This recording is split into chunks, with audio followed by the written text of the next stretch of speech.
कुछ दिनों के बाद जब प्रिया की हालत बेहतर हुई तो उसने एक बड़ा निर्णय लिया। वह जानती थी कि वह अस्पताल कभी भी एक सुरक्षित जगह नहीं बन सकता जब तक वहां भटकती आत्माओं को मुक्ति नहीं मिलती। प्रिया ने अस्पताल जाने का फैसला किया।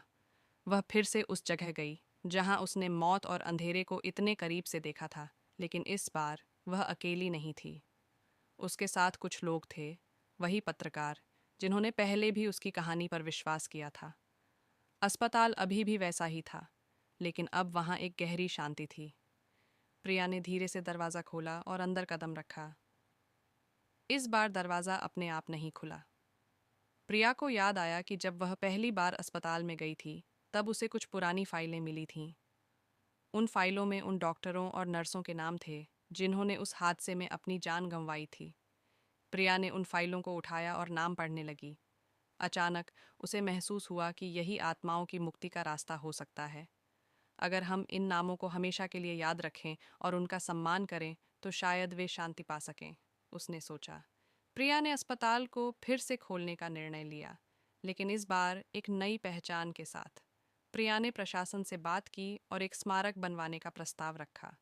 उन सभी डॉक्टरों और नर्सों के नाम एक बड़े पत्थर पर लिखवाए गए और उन्हें अस्पताल की दीवारों पर सम्मान के रूप में लगाया गया। अब वह अस्पताल उन वीर डॉक्टरों के नाम पर जाना जाने लगा जिन्होंने अपने मरीजों को बचाने के लिए अपनी जान दी थी।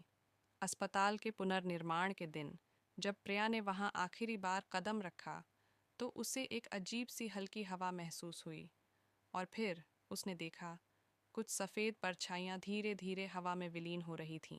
वही आत्माएं जो अब मुक्त हो रही थीं। प्रिया ने अपनी आंखें बंद की और मन ही मन प्रार्थना की। वह जानती थी कि वे अब शांति में हैं। एक हल्की मुस्कान उसके चेहरे पर आई। अस्पताल अब पहले जैसा डरावना नहीं था।